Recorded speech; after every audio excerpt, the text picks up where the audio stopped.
do Olha, Broadcasts Live. Então, vamos lá, pessoal. Primeiramente aí, boa noite a todos que estejam nos acompanhando.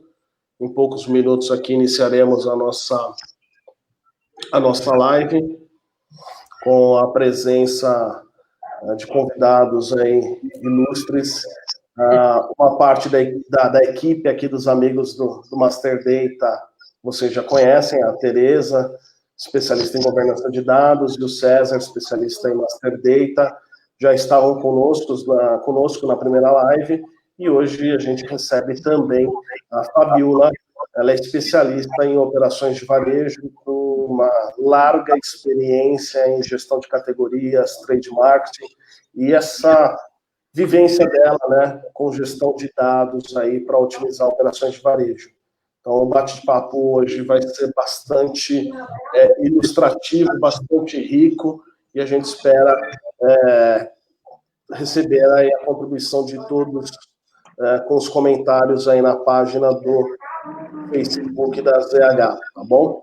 Então, deixa eu me apresentar rapidinho e passar o bastão aqui para os meus colegas. Meu nome é Paulo Cordeiro, como todo mundo já me acompanha aqui no LinkedIn, tenho uma experiência, uma larga experiência em implementação de software, especialmente plataforma SAP, e a cada projeto que eu participava era uma dor nos dados mestres, né? Cansei de participar de projetos onde os dados mestres não estavam organizados, e a partir daí veio o desejo de me especializar nessa área, conhecer um pouquinho mais de gestão de cadastros, tá? Então, basicamente é isso. Agora eu vou passar o bastão para a Tereza. Tereza, se apresenta aí para o pessoal, por favor. Oi, sou a Tereza, sou especialista em governança de dados, eu atuo nessa área aí tem bastante tempo. Dizer o tempo vai denunciar um pouco a minha idade, mas aí tem mais de 16, 17 anos que eu atuo, né, nessa área, e espero contribuir aí com vocês, tá bom? Legal. Legal. Quem pega o bastão agora? Isso, agora o bastão vai para a Fabiola. Conta um pouquinho aí da tua experiência, Fabiola, com varejo, porque ela é bastante rica. Legal. Antes de mais nada, muito obrigada pelo convite. Estou realmente muito feliz de participar desse papo.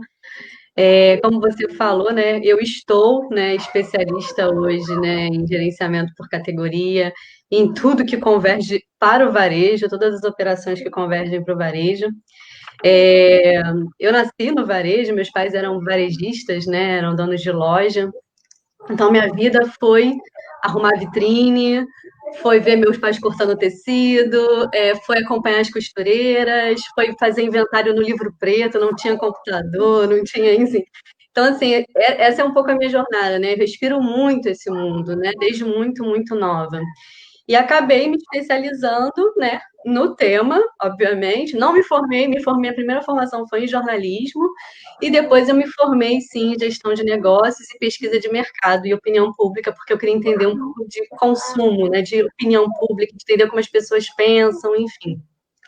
E desde então, eu me tornei uma executiva de varejo, eu trabalhei dentro de varejos grandes, né, aqui no Rio de Janeiro, e aí, há 7 anos atrás, eu decidi que era muito conhecimento para ficar com uma única empresa, e que o quanto que eu via que os outros varejos precisavam disseminar algumas mudanças. E o gerenciamento por categoria especificamente, que ainda é um tema ainda muito pouco falado, né? Incrivelmente um pouco falado, ele era um tema ainda naquela época muito desconhecido, e quando eu conheci o gerenciamento por categoria, eu fiz um projeto grande com a Nielsen, eu aprendi com eles, né, o gerenciamento por categoria, e eu fiquei muito encantada. Eu falei, gente, os outros varejos precisam também ter esse tipo de gestão.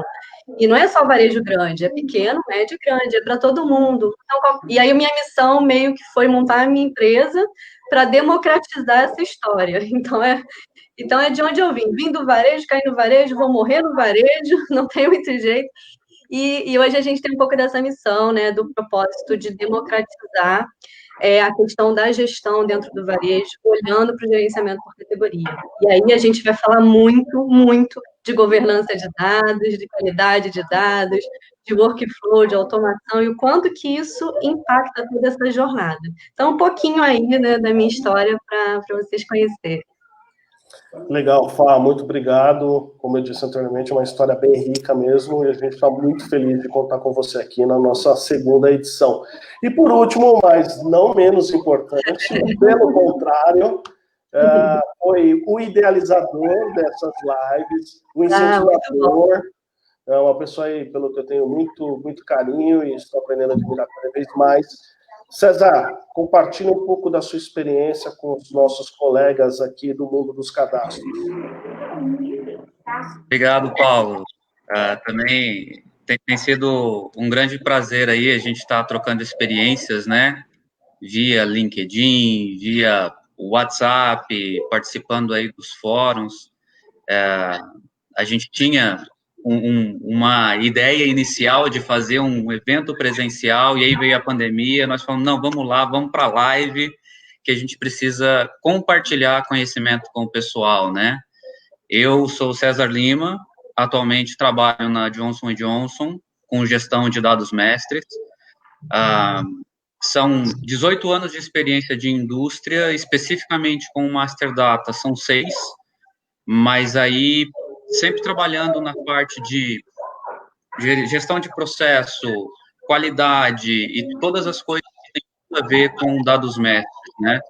Então, o que a gente vai compartilhar hoje aqui não tem nenhum ownership de Johnson & Johnson, não tem nada a ver com o que a Johnson prega, não vamos falar de Master Data na Johnson, mas a gente compartilha aquilo que a gente aprende nos fóruns, em toda essa troca de experiência e livros aí ao longo do tempo.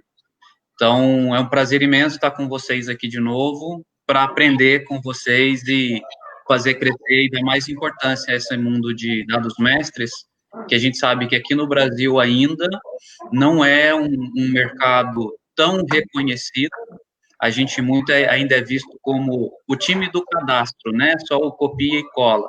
Mas a gente vai ver na live de hoje que é muito mais do que isso. Obrigado. Maravilha, César. Não tenho dúvida que o nosso papel, né, é fomentar a comunidade do Master Data, né, aqui no Brasil. Então, a gente ainda tem muito a crescer, é um mercado muito rico, e é o que eu chamo de Greenfield. A gente está aqui num campo verde. Cabe a cada um de nós construir as fundações para os próximos, né, que estão chegando. E eu fico muito feliz de participar com vocês e levar um pouquinho de conhecimento para todos e que a gente possa ajudar todo mundo. Então, a gente vai explorar alguns temas na live de hoje. Os temas, parte deles foram escolhidos pelos próprios ouvintes, né, pelos próprios espectadores, e 2 temas que chamaram bastante atenção do público foi qualidade dos dados, né, data quality, e automação, né?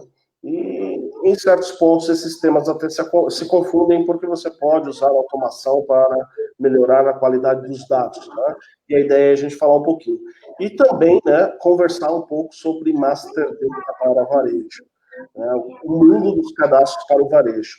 Mesmo quem trabalha na indústria se relaciona com o varejo, né? Os produtos de uma indústria, eles terminam numa cadeia varejista. Então, para quem trabalha na indústria, é fundamental conhecer qual é a realidade do seu cliente varejista, porque isso vai te ajudar a crescer na tua carreira e vai te ajudar a fazer mais negócios. Então, pessoal, prestem atenção nessa live, acompanhem com a gente até o final, porque vai ter um conteúdo assim muito rico. Então, sem mais delongas, eu vou começar aqui com a primeira pergunta, que a gente vai falar um pouquinho de automação, tá? Tem vários mecanismos, né, de automação, mas queria perguntar para o César, qual a importância da automação para a gestão de cadastros, né? Onde a automação pode ajudar, onde ela pode prejudicar, o que você está vendo no mercado em relação a isso? Legal, Paulo. A automação hoje está em tudo que a gente vê, né? Desde a hora que eu acordo de manhã e o meu celular desperta para a vida, né? Para que a gente possa fazer as coisas, em tudo aí a gente vê automação. E sim, a parte de cadastros tem muita atividade manual. Quando você chega lá no supermercado e vai fazer o seu cartão para fazer a compra no clube de compras deles, alguém vai preencher algumas informações do seu cadastro. E o risco de ter informação equivocada lá é muito grande. A gente, se voltar alguns anos atrás, a gente lembra que quando você ia fazer o cadastro seu numa loja, você tinha que passar endereço completo. E isso toma um tempo, porque daí a pessoa pergunta, mas é Godoy com I ou com Y? E isso poderia, inclusive, dar um desvio de correspondência. Hoje, você chega na maior parte das lojas, e principalmente a gente vendo no mercado eletrônico, né, você digita o seu CEP, e o seu endereço vem por padrão. É uma pequena automação que salva um tempo. Se você considerar que fosse, sei lá, 1 minuto para digitar um endereço, mais o CEP, vezes 100 cadastros, você já está falando de 100 minutos, mais de 1h30 de ganho de produtividade, sem contar que a informação vai vir certa já na primeira vez, né? Então, cada vez mais, a gente precisa dessas ferramentas aí. Hoje fala-se muito do RPA, né? Que são os Robotic Process Automations, os robozinhos famosos que fazem as consultas para a gente, e ganha de velocidade e ganha de qualidade também. Então, a automação hoje, falando de dados mestres, é ir correr. Legal, obrigado, César. Puxando aqui até um pouquinho dessa pergunta da automação, já envolto no universo de governança. Tereza, algumas empresas elas buscam fazer a automatização antes de corrigir os seus processos. Qual é o perigo de você tentar automatizar um processo que está ruim? Como que a governança enxerga essa questão? O que você recomenda? Organizar o processo, depois ir para a automação? Qual que é a tua visão disso? Acontece bastante, assim, das empresas quererem resolver um problema, assim, de forma mais rápida, né? Esse é o caminho aí que as empresas acabam seguindo. Mas realmente é um tiro no pé, né? Na verdade, a gente primeiro resolve processos, qualidade dos dados, né? E aí entra todos esses processos de automação também, né? E sistemas que podem automatizar informações e até trazer mais qualidade para esses dados, para depois seguir com todas as outras tratativas, né? Quando você pula algumas fases, inevitavelmente você vai ter um problema muito grande lá na frente, né? Legal. Fala do varejo, né? E eu também fiz um pouco da minha carreira dentro do varejo. A gente percebe que o varejista ele tem uma gana pela automação, só que muitas vezes ele não reflete sobre isso, né? Ele muitas vezes ele busca uma solução fácil para um problema complexo. Como que é isso? Como que, por exemplo, um analista de cadastro no varejo ou um analista de gestão de categoria, como que ele consegue ter uma conversa com o gestor dele para falar, olha, peraí, antes da gente pensar numa solução mágica de automação, como que ele pode empreender essa conversa para ajudar a organizar a casa antes de pensar na automação? Não, ótimo ponto. Porque o que a gente tem hoje, né? A gente ainda tem um pouco desse profissional um pouco perdido dentro do universo varejo. Então, quando você pega o varejo e olha por dentro, processos, departamentalização, você vê ainda que a área de cadastro é uma área ainda que está um pouco esquecida, né? Eu diria deixada de lado, né? E isso é uma dor, tá? É uma dor para mim, porque eu também sou da bandeira que tem que dar o valor para essa área, porque eu sei da importância, eu sei o que ela vai impactar. E essa área, ela normalmente ela é feita. Ela fica de lado, ela fica no canto por um profissional que muitas vezes não está capacitado para aquela função, tá? Ele não é olhado e ele nem consegue ter essa conversa com o gestor, porque ele nem tem visão do todo. Então, assim, o problema é muito pior, né? Se a gente olhar, se a gente for discutir o problema que o varejo hoje vive, principalmente os varejos familiares, o dono ele não entende isso ainda como parte importante do processo. Ele não entende isso como top-down. Então, dificilmente esse cara vai conseguir ter essa conversa. Quando é que isso acontece? quando ele contrata alguma consultoria de fora, aí a conversa começa a acontecer, né? Ela por si só, dentro da companhia, com a sua equipe, ela quase não acontece, infelizmente. A gente tem que falar a verdade é essa. Quando você chega num varejo que você já tem uma área de gerenciamento por categoria, aí a gente já está falando de outra maturidade, né? Aí é um outro nível e a gente pode botar no dedo aqui. A gente tem hoje os supermercadistas muito focados, melhores focados em gerenciamento por categoria do que qualquer outro segmento. Os outros segmentos, eles ainda não olham muito para a gestão de categoria. E aí, quando você tem um profissional de gerenciamento por categoria, aí sim, esse cara, ele consegue, através dos dados que ele gera, ter uma conversa construtiva com esse dono e com esse gestor, baseado em quê? Em dados estruturados, que ele constrói a partir de quê? De um cadastro bem organizado. E aí ele já está mais maduro, né, nessa questão. Então, acho que hoje a gente tem universos bem diferentes. O cara que não tem essa conversa e o cara que já tem uma área de gerenciamento por categoria. São distantes, e aí funciona mais ou menos assim. Grande maioria está na fase 1, que eu te falei aqui, né? Que é onde a gente hoje tenta entrar para poder refazer um pouco desse modo de pensar. Eu acho que é isso, é mudar um pouquinho alguns paradigmas mesmo, e são paradigmas, tá? Para que esse dono de empresa, ou esse diretor, né, da corporação, enfim, consiga entender que, inclusive, para ele expandir, ele vai precisar olhar para essa área. Então, eu estou vivendo esse momento agora em 2 clientes, né, de varejo aqui do Rio de Janeiro, que estão em franca expansão, se deram conta que agora começou a ter caos em várias áreas.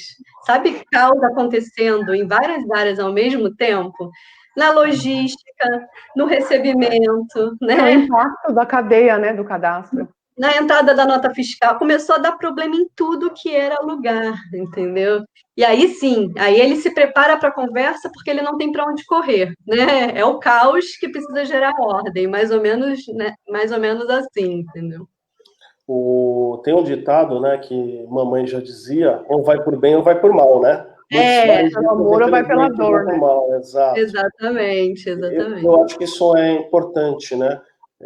A gente incentiva sempre o analista de dados mestres, o analista de cadastro, que para mim são sinônimos, né? Enfim.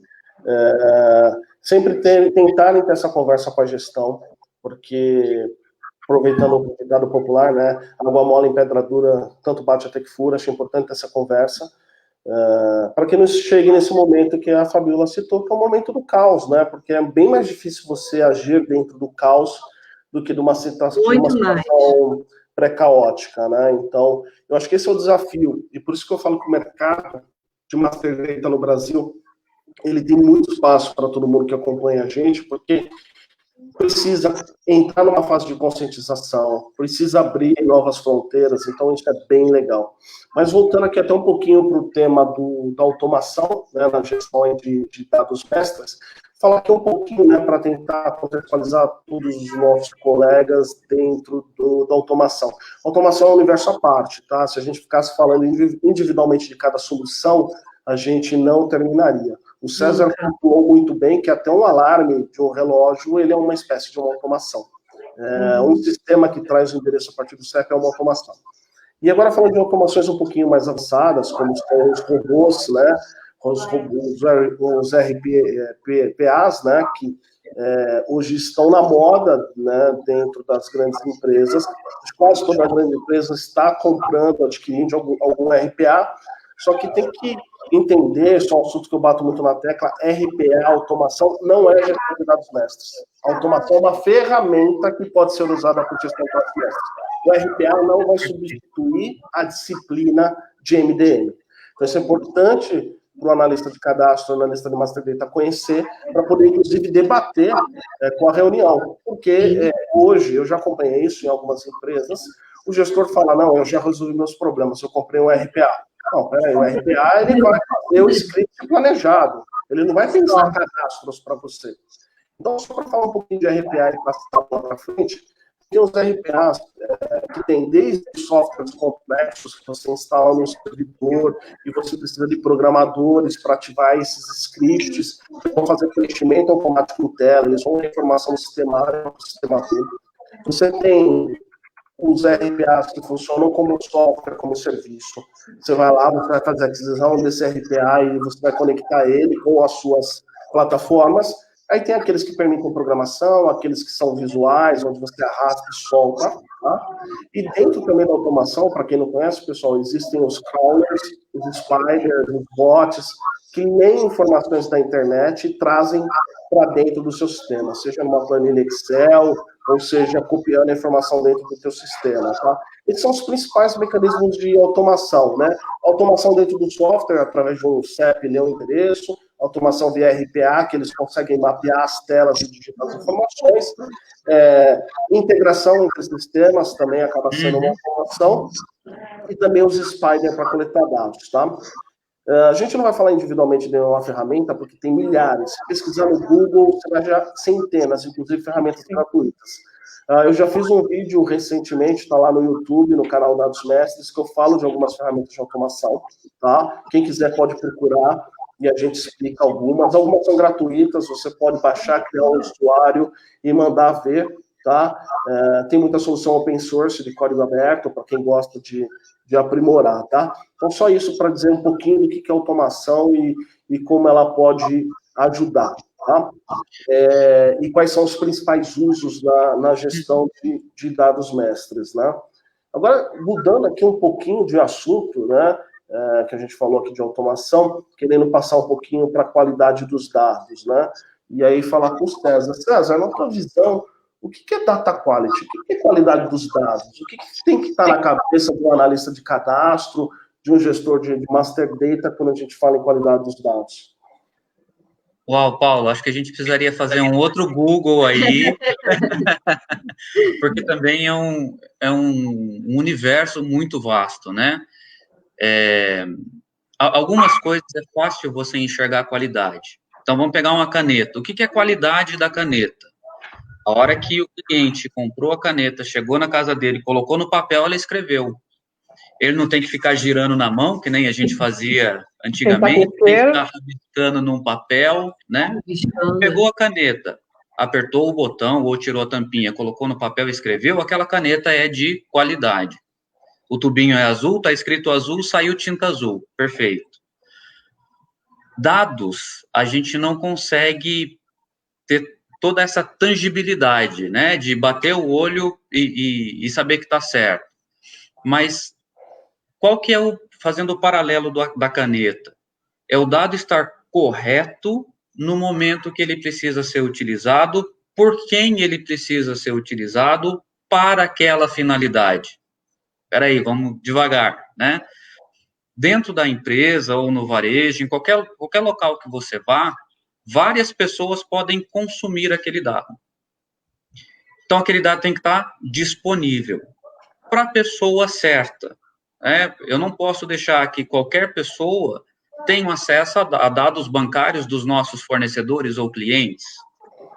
E aquele dado tem que estar correto para que o depósito seja feito na conta corrente ou na conta poupança exata para satisfazer aquele pagamento. Então, a gente tem, eu enxergo, pelo menos, data quality como o dado está disponível, correto, no momento certo, para quem precisa, para aquela finalidade. Porque, se a gente for falar em todos os aspectos aí de qualidade, tem N critérios, inclusive, para quem conhece a DAMA. DAMA é a Master Data Association Global, né? Eles têm vários níveis, várias classificações de qualidade de dados. Então, na Bíblia azul deles, o Dama Book é um livrão, assim, onde a gente consegue pegar N informações e diretivas, inclusive, para a qualidade de dados, mas acho que o principal é isso, está correto, no momento certo, para a pessoa certa, para aquela finalidade. E aí, quando você olha num cadastro, e tem várias informações que são usadas por departamentos diferentes, é que a coisa começa a se complicar um pouquinho, né? Então, você vai ter o dado financeiro, o dado demográfico, o dado geográfico, para qualquer uma das áreas que vai precisar dessa informação aí. Maravilha. César, concordo contigo, acho que o dado tem que estar pronto quando ele é necessário, né? A gente pode entrar aqui numa questão teórica profunda, porque é um universo gigantesco. É até uma dica, tá? Muitas vezes você está na sua carreira e você quer se especializar, né? Aquela famosa, antigamente a gente falava carreira em Y, né? Você vai para liderança ou você pode ir para especialização. E a área de dados mestres ela é tão grande que dificilmente você vai conhecer alguém que saiba de tudo, né? Porque ela é gigante, é uma disciplina aí que vem praticamente desde os anos 60. E um dos temas que tem bastante espaço para quem quer se especializar é justamente a qualidade dos dados, né? Porque a gente vai desde o básico, eu preciso manter a precisão, a acurácia, a conformidade, validade, duplicidade, até algoritmos profundos de análise de dados, enfim, é uma oportunidade aí para carreira, para ganhar dinheiro, para ganhar projeção bastante interessante. Aí eu queria fazer uma pergunta para Tereza. Nos seus projetos, né, quando você pensa governança de dados, tem uma parte especial sobre qualidade dos dados? Em projetos de governança, isso é abordado? Como que funciona, assim, em linhas gerais? Então, para a governança, a gente fala sobre todo o ciclo de vida dos dados, né? E um dos pontos muito importantes é a qualidade. A gente entende, assim, por exemplo, que existe uma estrutura, né, básica para que o ciclo de vida dos dados, para que o dado siga esse ciclo de vida. Então, dentro dessa estrutura, envolve ali a arquitetura do dado, envolve a qualidade do dado, a segurança do dado, a privacidade dele, a questão de tecnologia desse dado, que entra um pouco de infra. A qualidade do dado, quando a gente está falando de um dado novo, de um projeto novo, é um ponto de referência ali para a gente falar com a área de desenvolvimento, por exemplo, né? Eu tenho ali envolvimento de arquitetura de dados, né? Que ali é a premissa, né? A área que vai trazer o comecinho ali da qualidade do dado é a arquitetura, né? Ela vai modelar uma tabela, ela vai colocar padrões de acordo com o que a companhia, ou o sistema, ou a área de negócios entende que deveria ter, e seguir essa premissa, né, em todas as outras áreas, em todos os outros processos, é de extrema importância. Então, para o que é novo, dá para começar com uma estrutura básica, né, de algumas áreas que eu citei aí, que eu entendo que são básicas, mas quando a gente está falando de processos que já estão rodando dentro da companhia e que a gente traz aí o olhar de governança de dados, aí é que são elas, né? Aí você precisa de ferramentas de qualidade de dados, tanto na entrada do dado, tanto na manipulação desse dado, quanto no arquivamento aí desse dado e no uso dele, né? Então, a qualidade ela é uma premissa, né? A qualidade do dado precisa ser uma premissa. E para isso precisa ter uma qualidade, uma área de qualidade também, né? Muito vinculada aí com a área de arquitetura, muito vinculada com as outras áreas, e sendo orquestrada ali por governança, porque senão fica muito solto, né? Governança traz essas regras ali dentro. Maravilha, Tereza. Eu acho que você citou um ponto muito importante quando a gente fala de qualidade de dados, porque o pessoal confunde. Data quality tem que ser um processo que antecede a entrada dos dados do sistema. Se você procura aplicar rotinas de data quality sem corrigir as brechas da entrada, na verdade você está fazendo um saneamento. O saneamento ele tem sua importância, né? Se a sua base está ruim, você vai ter que sanear, é pacífico. Mas é importante entender, acho que usar as ferramentas de data quality para poder corrigir as brechas, porque senão você fica num círculo infinito. Eterno, né? Nunca termina. E aí eu queria já até aproveitar esse tema da qualidade dos dados, eu já sei a resposta, mas tem que perguntar. E a qualidade dos dados no varejo, Fabiola? É nota 10? Ai, meu Deus. olha, nota baixa, 2, 3, nem para não dar o zero, né? Mas não vou dar o zero. Mas, assim, falando sério, assim, é isso que tanto que o César que a Tereza falaram, e eles estão falando, eu estou refletindo aqui, né, sobre a realidade, né? Então a gente tem ali o que o César falou, né, de disponibilizar, pensar no cadastro para quem vai ser usado, né, na entrada dele, né? E isso realmente hoje é uma deficiência, essa visão do todo que tem a ver com a governança, porque se você não tem a governança, dificilmente você consegue prever, antever todo esse todo. Então, o que a gente vê hoje no varejo, e eu vou falar especificamente de cadastro, do cadastro hoje onde eu estou mais atuante, tá? Cadastro de produto. Vamos falar aqui trazendo prática, né? Uhum. E aí, o que acontece? A gente tem a indústria que vende para o varejo que compra da indústria e que dá entrada, né, nesse produto, aquele produto passa a existir a partir de um momento zero ali dentro da empresa. A partir desse momento, muita coisa precisa ser construída, mas muita coisa é desprezada. Mas muita coisa mesmo. Para o varejo hoje, que está preocupado em vender, né, no seu primeiro momento, qual que é a importância do cadastro para ele? Apenas uma ferramenta de botar o produto para dentro. Então, a descrição, o código, legal, é isso, bota para dentro. Só que aí, na verdade, no que a gente se depara? Com diversas áreas da companhia que, posteriormente, vão precisar de dados sobre esse produto e elas não conseguem ter. E aí, assim, sim, eu volto para um saneamento, que sou obrigada a fazer, faço. Mas o mais importante é criar o processo, né? E aí a gente vai. Então, onde a gente bate, né, com o dono, com o varejista, com o diretor, você precisa criar um processo de cadastro, porque senão eu estou sempre enxugando o gelo.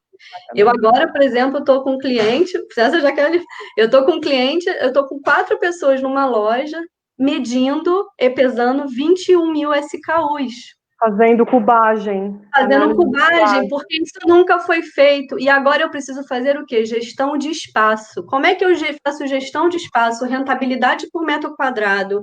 Como é que eu prevejo ruptura de gôndola se eu não tenho esse número? Mas será que na hora lá da entrada do produto, o analista de cadastro não deveria ter sido mais duro com a indústria e falado, eu só boto o seu produto para dentro com essas informações, que são informações que a indústria possui e que por algum motivo não passa para o varejo corretamente? Então a gente tem problema em toda a cadeia. Eu fico realmente assim, né, agitada com esse tema, porque é um problema de cadeia como um todo, né? E aí, parece óbvio, né, Fabi? Parece óbvio. Né? E aí, assim, eu sei que a gente vai tocar em algum momento, isso impactou demais agora a migração para o e-commerce. Então, todos sofreram com isso absurdamente, e aí entenderam, caramba, isso era importante. Né? Isso era importante. Eu levantei a mão aqui, Fabiola, que eu estou acompanhando também, todos nós acompanhando aqui os comentários. E a Raquel Tokarewicz, espero estar falando corretamente o seu sobrenome, Raquel, fez uma pergunta sobre metadados e falou que foge um pouco do tema. Eu acho que ele tem tudo a ver com o tema, tá, Raquel? Porque isso que a Fabiola comentou agora. Olha, mas tal área precisa desse dado. O que é o metadado? Vamos primeiro sintonizar todo mundo, né? O metadado é o dado a respeito daquele dado. Então, a hora que eu entro no meu Windows Explorer, eu tenho um dado lá que é o arquivo XLS da vida. Vamos falar de Excel, que todo mundo conhece, né? As planilhas. E eu tenho lá um dado do lado que é quando ele foi criado, qual a última vez que ele foi modificado, quem criou. Esses são os metadados do meu arquivo de Excel. Né? Então, o arquivo em si é um dado e eu tenho os dados a respeito dele. A hora que a gente olha para a Master Data, qual que é o alcance desse dado? Então, eu tenho lá uma camiseta verde. Ok, esse é um dado mestre, camiseta verde. Vai ter o seu código de barras, que pode ser automatizado para receber no estoque, né? Leitura de código de barras é uma automação. E aí eu começo. Em qual prateleira ele está? Quem é o fornecedor? Ou seja, o dado mestre é a camiseta. Mas os metadados são aqueles que vão me ajudar a destrinchar todo o caminho, para que o time de compras saiba quem são os principais fornecedores, para que o time de marketing saiba qual é a próxima campanha e possa alavancar as vendas.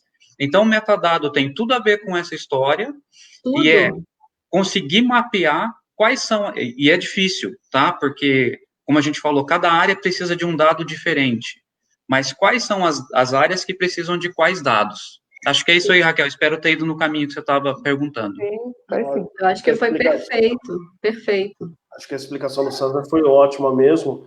E acrescentando, Raquel, meta vem do grego, então é além dos dados, aquilo que acrescenta alguma informação aos dados, né? Que nem o César citou. Então, como se fossem etiquetas, né? Que identificam alguma informação desse dado e Master Data tem tudo a ver com metadados. A gente passa o dia inteiro gerenciando metadados e no final a gente gerencia domínios, né? Então, esse é o nosso papel e a sua pergunta foi muito positiva, sim. Eu também vi mais alguma pergunta aqui, também que eu achei interessante, aproveitando esse gancho aí do varejo, o Flávio perguntou, o ciclo de vida dos produtos do varejo tem autorrotatividade? Sim. Então, como manter a qualidade dos dados num cenário com tantas variáveis? Então, Fabíola, acho que essa é para você. Processo, assim, sem dúvida nenhuma, a gente está falando de processo. Isso não vai mudar, o ciclo de vida é diferente por segmento, né? A gente tem ciclos de vida muito diferentes nos segmentos de produto, e é para isso que você tem processo, é por isso que você cria status de produto e regras, né, de ciclos de vida para cada segmento, para que você possa controlar isso de forma mais automática dentro do teu sistema. Mas antes de sair, né, arquitetura de informação e desenhando qualquer coisa, você precisa desenhar o que você quer, né? Você precisa entender a tua cadeia, você precisa entender o teu ciclo de vida, como ele já existe. Você já tem um histórico dentro da companhia, né? Então, você já consegue mapear, de certa forma, qual é o ciclo de vida que você tem por grupo de produtos, né? E, a partir disso, você criar as regras por grupos de produtos, né? Por grupos de segmentos. Mas aí você precisa também entrar um pouquinho nesse detalhe, né? Não tem milagre, não tem mágica, né? Tem trabalho, tem que botar a mão. Tem processo, né? Tem processo, tem que construir o processo. Né? Você não pode abdicar do processo, né, em função de saber que tem uma alta rotatividade. Isso tudo muda, então eu não vou. Tá, mas você, mesmo que isso mude, que isso tenha um ciclo de vida, você precisa entender como performou, né? Se foi bom, se foi ruim, se você fez uma boa compra ou não, né? Como o consumidor se portou. Você tem uma análise ali que você precisa fazer, independente do tamanho do ciclo de vida, né, daquele produto. Eu acho que um dos pontos importantes aí é qual é a estratégia, tá? Porque, Flávio, eu sempre ouço eu mesmo falando para mim, gente, não pode ferver o oceano, né? A famosa em inglês, we cannot boil the ocean. Cara, eu tenho que entender qual a estratégia da companhia para saber quais características daquele dado eu vou medir para dizer que ele é de qualidade ou não. Então, você não precisa medir 100%. Talvez a estratégia do seu negócio seja, não importa a cor da camiseta, importa quantas. Ok. Se isso é suficiente para determinar a qualidade dentro do seu negócio, perfeito. E o que a Fabi comentou, o ciclo de vida. Eu não vou ficar medindo qualidade de dado de produto que eu já obsoletei. Eu não vou ter braço para fazer isso, e se a gente quiser automatizar, o custo é muito alto. Então, qual que é a estratégia para que você defina que critérios eu vou considerar como sendo de qualidade ou não para o meu negócio? Eu acho que até posso complementar aí um pouquinho o que o César falou sobre a estratégia, e quando a gente fala de produto, de sortimento, uma das coisas que a gente faz no gerenciamento por categoria é entender um pouco dessa estratégia, é entender que grupos de produtos são destino, são rotina, são sazonal, são de conveniência. Isso já demanda qual é o esforço que você vai fazer de análise, inclusive. Então, por exemplo, um grupo de produtos que ele é destino na sua companhia, ou seja, que o cliente, quando fecha o olho, ele só pensa em comprar em você, ali você tem que botar energia, ali você tem que gastar tempo, ali você não pode falhar. Então, é isso. Também tem a ver com onde é que eu ponho minha energia, né, dos dados, de acordo com essa estratégia. Então, só dando uma complementada.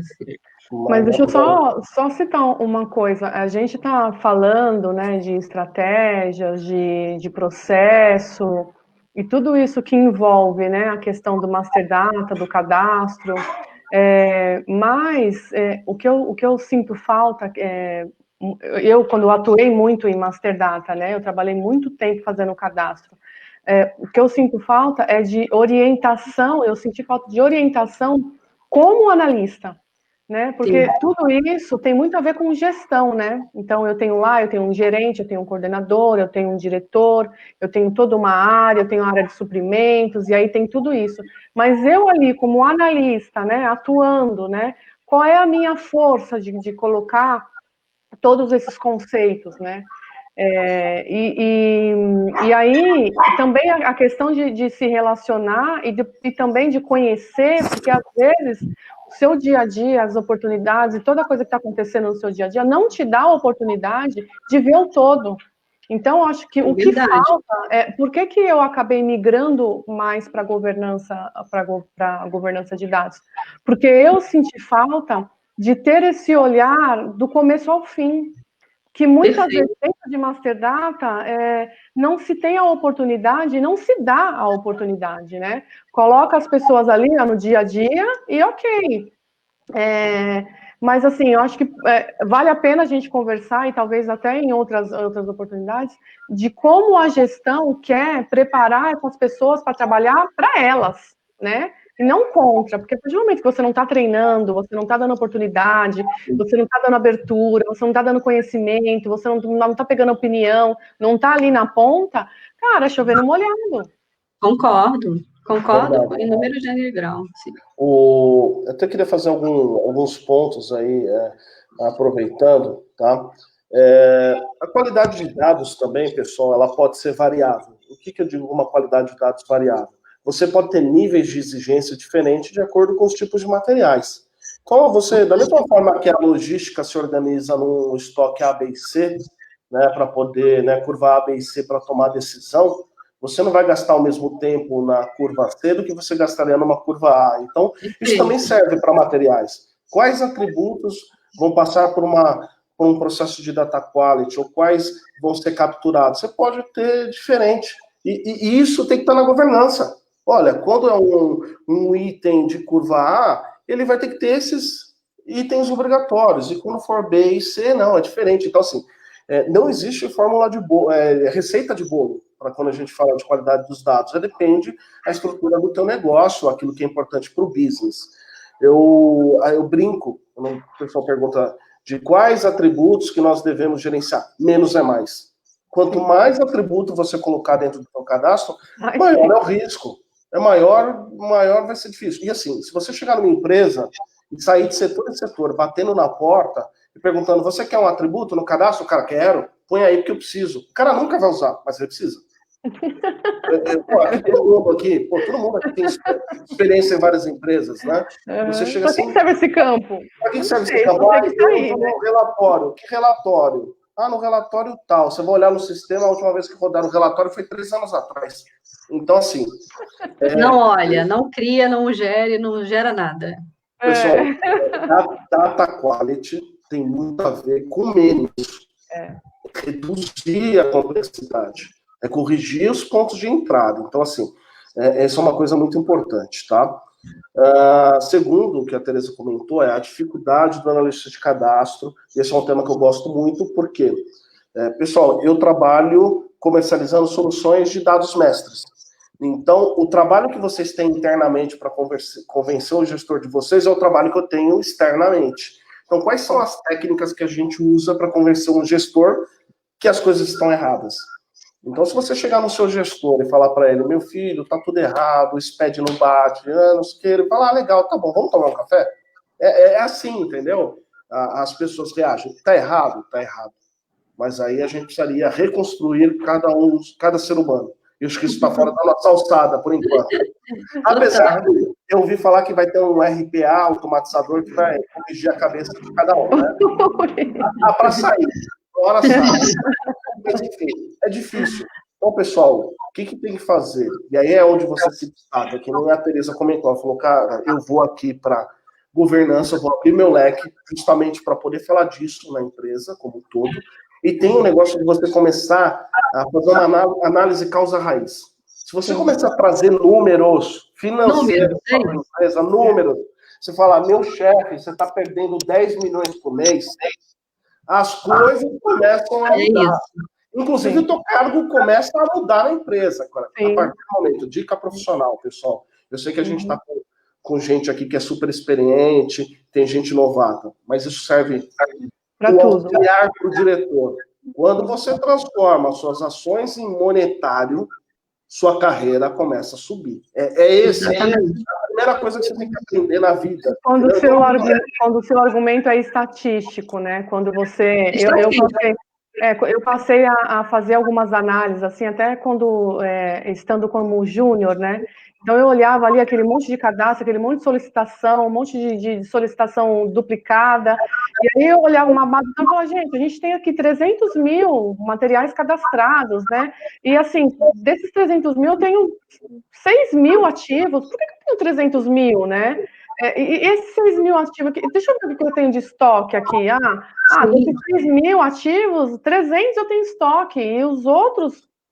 Então, assim, aí quando você começa a mexer, você começa a chegar e argumentar, falar, olha o tanto de informação que nós estamos inserindo sem necessidade, né? Então, realmente é o que o Paulo falou, é abrir um pouco a visão e ser um melhor questionador, né? Não é o questionador de só apontar o erro, é o questionador de trazer uma solução. Olha, eu estou vendo isso, tem uma grande quantidade de materiais aqui, mas a gente não pode já excluir tudo isso, ou marcar para eliminar todos esses materiais, né? E pensar nos ativos, então, olhar um histórico, trazer esse olhar questionador, né? No bom começar a criar regras, né, que às vezes não existam, né, de ativação, inativação, quando é que o item morre, né, isso são regras, e aí o analista de cadastro, olhando para esses dados, ele consegue pelo menos trazer qual que é o cenário, né, pelo menos para propor um debate, eu acho que isso é importante na empresa. Muitas empresas de varejo hoje não têm regras de ciclo de vida de produto, nenhuma. Então, assim, como é que você faz uma análise, né, de curva ABC, que é mais simples, quando você está tudo no mesmo bolo? Com certeza, não vai ficar cagada, não é fidedigna, entendeu? Então, acho que concordo de trazer esse debate, né? Ser proativo nisso também, né? Perfeito. Eu acho que a dica que eu posso passar para os analistas de cadastro, analista de master data, o pessoal de governança traga um problema, traga o quanto custa esse problema e apresente uma solução. A partir do momento que você transformar isso na sua profissão de fé, você vai ver tua carreira deslanchar.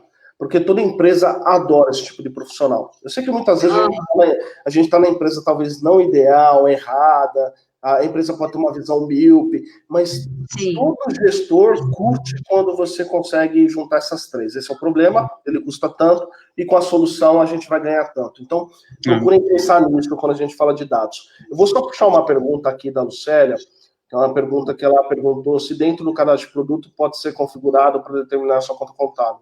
Lucélia, você pode ter campos do tipo de material, classe de avaliação, estava falando de SAP, tudo isso pode influenciar a conta contábil na gestão de estoque. Isso depende de uma configuração na S-Pro, é mais complexa. Cada RP tem seu modelo, mas geralmente atributos do cadastro de material vão afetar a contabilidade da movimentação de estoque. Isso é líquido e certo. É que as variações são tão grandes que a gente precisaria de uma live inteira só para mostrar as variações futuras, tá?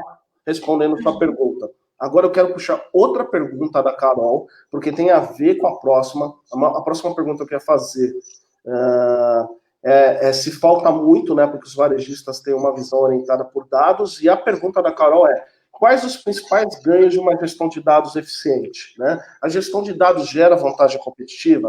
Então, ao invés de ir direto para o varejo, eu vou passar essa pergunta para o César. Claro. César, na tua visão, você tem uma visão de indústria, uma gestão de dados traz grana? O popular foi isso que a Carol perguntou, traz dinheiro para a empresa, né? Não só para o profissional, mas para a empresa, traz dinheiro. Traz. Carol, bom te ver por aí. Obrigado pela presença. Cara, com certeza traz, né?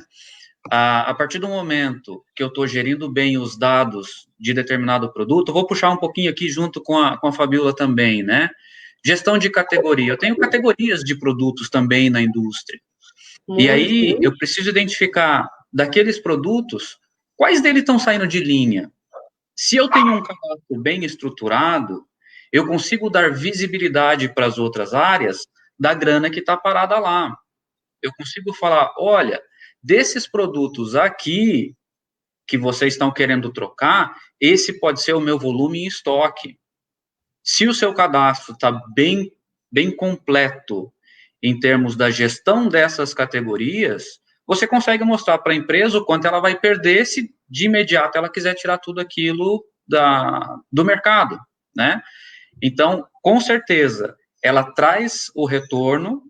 O difícil é como é que a gente, analista de Master Data, consegue mostrar o valor desse dado.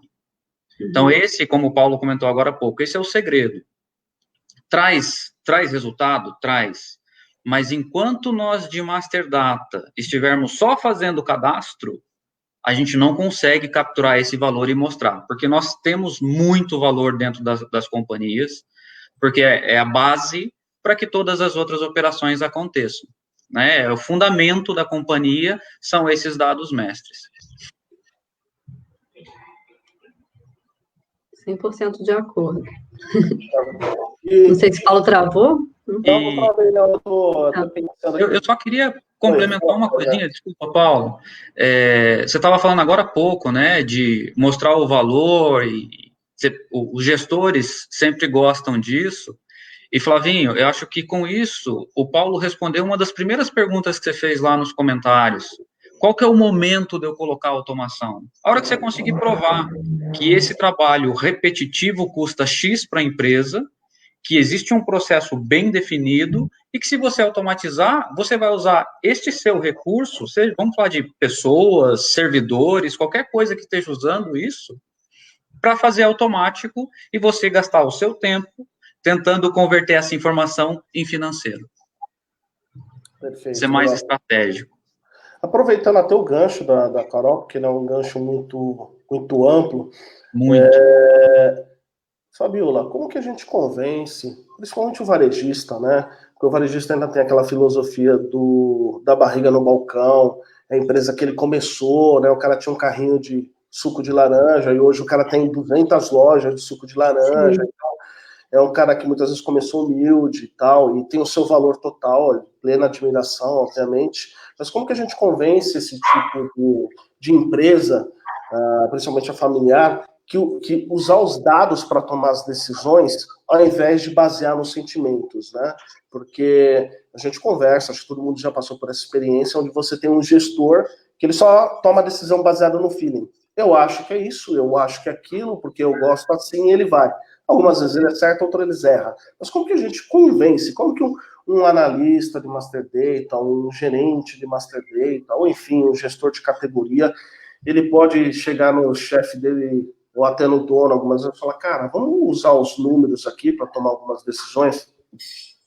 Eu acho que, assim, a primeira coisa, eu vou me colocar no lugar, né, como é que eu hoje, né, e aí dando a dica, né, para o pessoal que está dentro das empresas, como é que eu faço a provocação? Eu faço algumas perguntas, né? Eu acho que você tem que fazer algumas perguntas para que esse dono reflita, né? Então, acho que essa é a primeira, esse dono, esse diretor, a primeira coisa é você fazer algumas perguntas. Então, normalmente, antes de sair mostrando, né? E aí eu vou falar do dado, né? Realmente a gente precisa convencer, e aí é muito pertinente o que vocês falaram sobre trazer questões numéricas, resultados possíveis, o cara conseguir sentir, perceber financeiramente, é você também fazer as perguntas, como, por exemplo, será que a gente compra o produto da melhor maneira? Será que a gente não está perdendo alguma oportunidade? Por que será que na campanha passada todo mundo tinha um produto tal e a gente não tinha? Você precisa provocar. E para provocar, você precisa você precisa observar, né? Então, o analista de cadastro e de Master Data ou de gerenciamento por categoria, ele tem que entender que a vida dele não é só ali, ele precisa olhar o que está acontecendo ao redor dele, porque aí ele consegue conectar esses pontos para, através de uma provocação, começar a ter uma conversa. Então, normalmente eu trago algumas provocações para que a pessoa converse comigo, porque aí daí ela pergunta, mas em outros varejos não é feito como eu faço? Não, hoje é feito assim. Ah, cadastro, né? Cadastro é uma coisa, como é que é o processo de cadastro com o fornecedor, então, Fabiola? Como que é uma boa prática? Daí eu conto, e aí a pessoa fica 5 minutos parada, pensando assim, caramba, eu não faço nada disso, né? Então você já gerou uma reflexão, né? Uma vontade daquela conversa continuar, né? Por parte daquela pessoa que você está tentando convencer. Então, eu acho que, assim, esse para mim seria a primeira dica. E, obviamente, a segunda dica é trazer algum dado relevante que você possa comprovar, né? Seja algum dado de benchmarking externo, seja um dado da sua própria empresa. Eu, normalmente, levo dados, obviamente, de repertório, enfim, de coisas, de resultados que a gente tem mesmo, né? Então, referências e tudo mais, mas eu acho que a pessoa que está dentro da empresa, ela também tem que ser um pouco autodidata, ela também tem que buscar referências externas, ela tem que participar de grupos. Então, por exemplo, participar desse grupo de cadastro que hoje existe é um ótimo lugar para você trocar, buscar informações, trazer boas práticas e levar essa conversa para a sua companhia. Então, o networking na sua profissão, ele é muito importante para que você consiga levar essa conversa mais estruturada. Então, eu daria essas dicas. Maravilha, Posso Fabiola. colocar só um detalhe aí? Lembrando que o cadastro, ele está sendo feito porque alguém demandou, alguma Sim. área demandou, né? Qual área demandou? Foi uma área de compras? Foi uma área comercial? Por que demandou, né? Por que a área X está pedindo isso? Nossa, está pedindo de novo, a mesma coisa. Então, assim, é olhar o todo e olhar as áreas que fazem parte do cadastro e que são impactadas, né? Então, eu faço o cadastro aqui e vai para lá. Mas antes de chegar em mim, veio de quem, né? Quem pediu? Qual área que está pedindo? E aí, começar a olhar. Isso é olhar o ciclo de vida, né? E começar a questionar. Por que eu estou recebendo tanta coisa que eu não concordo, que eu não acho que seja da melhor maneira, da área X? Então, vamos lá na área X, vamos entender, e aí trazer todo mundo para o mesmo contexto. Acho que isso já ajuda também um pouco. Muito. Maravilha. A gente está na fase final aqui, temos 4 minutos, mas eu até queria aproveitar o gancho e continuar com a palavra aí com a Tereza. Tereza, quando você está num projeto de governança, você deve enfrentar isso que é o sentimento, né? As pessoas, isso não vai funcionar, porque na minha empresa sempre foi assim, o que vale é a opinião de não sei quem, ou o que vale é a minha opinião. De maneira rápida, como que um analista ele pode contornar esse tipo de objeção?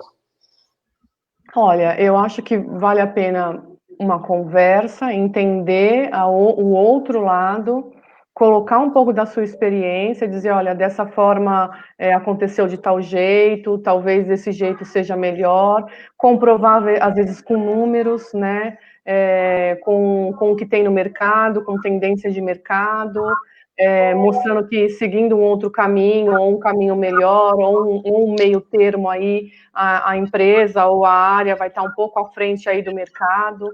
Há várias formas de ter esse argumento, mas para isso você precisa entender todo o cenário e trazer aí algumas opções. Não dá para dizer não dá certo, e não trazer uma solução. Olha, isso aqui não é o melhor caminho, eu entendo que o melhor caminho seria um pouquinho do que você está dizendo e um pouco do que eu estou dizendo, e porque pode acontecer tal coisa, né? Então, precisa ter argumentos, né, Paulo?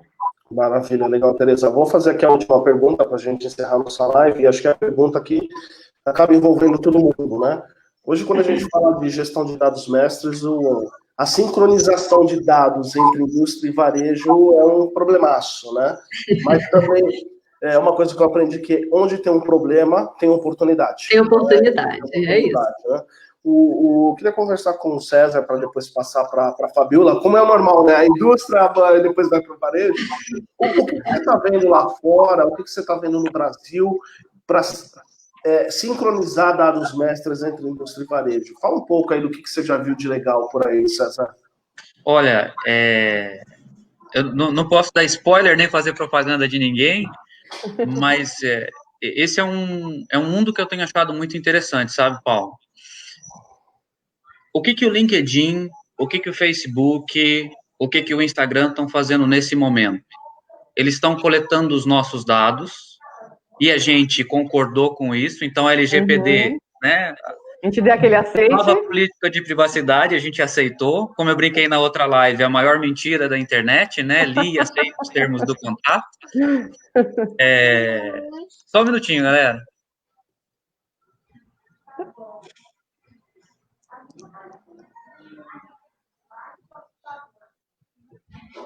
Pronto. Me desculpem. Live em casa. Então, o que o LinkedIn, o Instagram, o Facebook estão fazendo? Eles estão coletando os nossos dados e eles compartilham entre si, com outras empresas e tudo mais. Então, eu acho que a gente tem uma grande oportunidade, eu tenho observado, sim, esse movimento em que as empresas começam a compartilhar dados, e isso cria uma comunidade de negócios mais segura, né? Porque você tem indústrias que têm dados de clientes ou de pacientes, como é o caso da indústria farmacêutica, né? Se esses dados se comunicam, você consegue atender mais rápido o seu cliente, você consegue ter melhor rastreabilidade de onde o seu produto está alcançando ou não, né? Você agiliza a vida do cliente de ponta a ponta, porque não precisa chegar no varejo para alguém gastar que seja 5 minutos fazendo o cadastro. E esse dado está compartilhado, eu consigo num clique puxar o dado desse cliente. Se a gente voltar um pouquinho atrás até, Paulo, vamos falar de SPC e Serasa, né, conhecidos de nós brasileiros. Todas as lojas estão conectadas nesses dois. Você vai abrir um crediário aqui comigo? Crediário é incomum hoje, porque a gente tem cartão de crédito que parcela tudo, né? Mas era a consulta mais habitual e servia para todo o negócio. Todos sabiam que aquele não era um bom pagador. Então, se a indústria consegue também se conectar com o varejo para fazer essa troca de informação, eu só vejo ganho, principalmente na ponta mais interessante para a gente todos, que é o cliente. Legal. Fabiola, puxando o gancho aí, que você sente que a indústria está mais aberta, por exemplo, para fazer uma sincronização de cadastro de produtos, ou a indústria ainda está fechada? E qual é a vantagem que o varejo ganha se ele conseguir fazer, por exemplo, essa integração de cadastro de produto e outros, por exemplo? Tá, eu até vou aproveitar para falar até o comentário da Priscila, ela botou: Fabiola, boa noite, você acabou de escrever minha rotina, o varejo é muito dependente da indústria, que não nos passa as informações no tempo e de forma coerente. Acho que tem a ver com com isso que a gente está falando. Caramba, hein, César? Acho que tem a ver com isso, não queria deixar de ler o comentário dela. Mas, sim, vamos lá. O que a gente tem? A gente realmente tem dois ecossistemas interdependentes, né, compra e venda, mas que ainda não compartilham suas informações. Nem de um lado, nem de outro, tá? Então, vamos falar E aí, o que a gente tem? A gente tem algumas iniciativas hoje, né? Primeira iniciativa é realmente a criação de um workflow de cadastro, a própria 4MDG, não estou nem querendo fazer aqui divulgação, é um parceiro nosso para o workflow de cadastro, para a gente poder fazer a criação desse workflow, onde a gente traz a indústria para a conversa. O varejo se comunica muito pouco com a indústria também. Então, quando a gente faz esse workflow, a gente traz a indústria para a conversa, a gente faz uma carta convite para eles participarem do processo, a gente explica por que aquilo ali vai funcionar, qual é o benefício. E aí, quando você chega num movimento que o varejo entende, poxa, que legal, eu posso ter a indústria como parceiro, a gente, então, cria os capitães de categoria, né? Que começam a compartilhar dados entre si. O César vai entender muito do que eu estou falando aí. Que assim, a melhor iniciativa que hoje tem, tá? De compartilhamento de dados, é quando você tem um varejo que elege os capitães de cada categoria, ou seja, quais são as indústrias que mais representam, tanto em volume, quanto em lucro, quanto em valor de venda, dentro de cada segmento, e esse cara passa a ser um parceiro mesmo, um parceiro não só de trazer todos os dados corretos e participar desse processo, é a obrigação dele, quanto também de coletar o dado até, inclusive, do concorrente, se for com promotor dentro de loja. Ele ajuda a captar. O que o varejo dá para esse cara? Ele abre o sellout, ele fala assim, eu vou te mostrar a venda.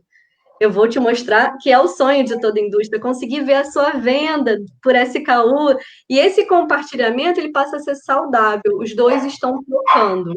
Então, esse também é um movimento que a gente tem apoiado, porque a gente sabe que é bom para os dois lados, que é um pouco disso do que o César falou, desse compartilhamento de dados, né?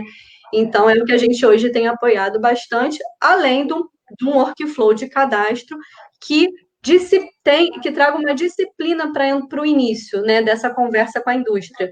Daí a indústria consegue entender também o movimento do varejo e respeitar. Um ponto que eu acho que a gente ainda tem ainda de fricção é que muitas indústrias têm representantes de venda. E esses representantes de venda, eles estão no meio do caminho, né?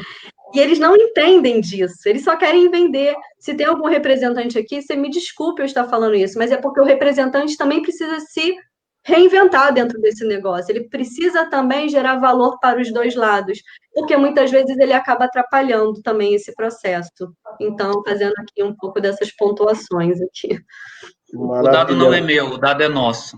Exatamente, o dado é nosso, entendeu? Então, acho que respeitando a legislação, né, e a legislação, a LGPD, ela se abarca muito mais a pessoa natural, o cadastro de produto não está abarcado dentro da LGPD, e as empresas vão ganhar muito quando elas entenderem isso e elas trabalharem em conjunto, porque no final, se uma compra sai errada, o cliente no final está impactado, e ele vai reclamar do varejo e da indústria, porque para ele a cadeia não funcionou. Então, a integração é um caminho sem volta, e vai abrir muitas oportunidades de trabalho com data syndication, que é justamente esse movimento de integrar essa cadeia. Mas agora a gente encerrou nosso tempo, a gente precisa fazer as despedidas, infelizmente. Muito legal a próxima é de 2 horas. Foi muito interessante esse papo. Vamos aproveitar que a Fabiola já estava no comando. Fabiola, se despede do pessoal, deixa a sua mensagem final, por favor. Então, muito obrigada aí por todo mundo que assistiu. Realmente não deu tempo da gente falar tudo que a gente queria, mas depois a gente vai disponibilizar os dados, né? A gente também está lá dentro do grupo, então quem quiser conversar um pouquinho mais, o meu LinkedIn é Fabiola Santana, me chama em inbox, que, enfim, vou ter o maior prazer de debater sobre o tema, de passar conhecimento. Lá no blog da nossa empresa Shopper Supply tem muitos textos autorais que eu escrevo com coisas práticas, com coisas que aconteceram, são textos reais. Então, leiam que tem todos os temas abordados lá possíveis. Legal, agora a gente vai para o César. César, considerações finais, despedidas. Não tem tréplica, não tem surto. Não é debate, não é debate. Mas deixa o seu grande alô final para a turma. Gente, muito obrigado de novo pelo convite e a vocês todos pela participação com a gente. Master Data, acho que realmente está crescendo muito no Brasil, as empresas estão começando a ver a importância, que é o dado de fundamento, né, a base para as operações todas. Então, obrigado. Também estou aí disponível no LinkedIn para a gente trocar ideia. Entrem no grupo de cadastros para que a gente possa compartilhar cada vez mais. E de verdade, abracem a automação. Primeiro, com ordem, senão vocês só vão automatizar o caos, não vale a pena. Mas abracem a automação para que a gente possa ser cada vez mais estratégico e mostrar quanto valor a gente consegue agregar para as companhias. Obrigado, pessoal. Legal, César, obrigado. Prazerzaço fazer mais uma live com você. E com a Fabiola foi espetacular. Essa mulher fala bem demais, cara. Além de aprender de varejo, a gente já tem junto uma aula de oratória. Fantástico. Tereza, manda ver aí na sua despedida. Eu quero agradecer aí o convite de novo e dizer que a área de Master Data é uma área que eu gosto muito, atuei bastante tempo aí fazendo isso, e busco, assim, muito que a valorização dessas pessoas, dessa área, e também estou disponível no LinkedIn, que vocês precisarem aí de ajuda, de bater um papo, orientação. Eu não conheço todo, mas eu posso ajudar dando dicas, alguma coisa assim. Eu estou super à disposição e muito feliz por estar aqui com vocês, que são feras demais. Aprendi muito hoje também, viu? Obrigada. Legal, pessoal, gostaria de agradecer de coração a Tereza, César e a Fabiola e a todas as pessoas que participaram dessa live, a todos os comentários. Se a gente não conseguiu responder alguma pergunta, a gente pede desculpa, o tempo é curto mesmo. A gente fica muito feliz em compartilhar conhecimento, né? Porque quem ensina aprende duas vezes, essa é a visão de todos aqui do grupo. Está todo mundo disponível no LinkedIn, todos nós estamos no grupo lá de gestão de cadastros, para a gente discutir, bater papo. Quem quiser se aprofundar sobre automação, data quality, pode perguntar lá no LinkedIn. Se a gente não souber, a gente vai atrás para poder ajudar, tá, pessoal? A gente conta com a colaboração de todos para fomentar a comunidade de Master Data, porque quanto mais a gente falar, mais água mole em pedra dura, a hora a gente vai furar. E esse é um mercado gigantesco, e a gente quer que todo mundo fique feliz, ganhe dinheiro, tenha evolução na carreira. Isso é sincero de cada um de nós. Todas as pessoas que estão aqui, eu tive a oportunidade de conhecer pessoalmente, então sei que é genuíno a vontade aí de querer ajudar. Um grande abraço para todos e tem. O Gabriel botou aqui, dá um sorriso geral, que eu quero tirar um print para recordação. Vamos tirar aí, Gabriel. Posta aí pra gente. Valeu, Gabriel! Cara, brigadão, Gabriel. Tchau, pessoal. Um grande abraço. Tchau, Tchau, tchau. Tchau, gente.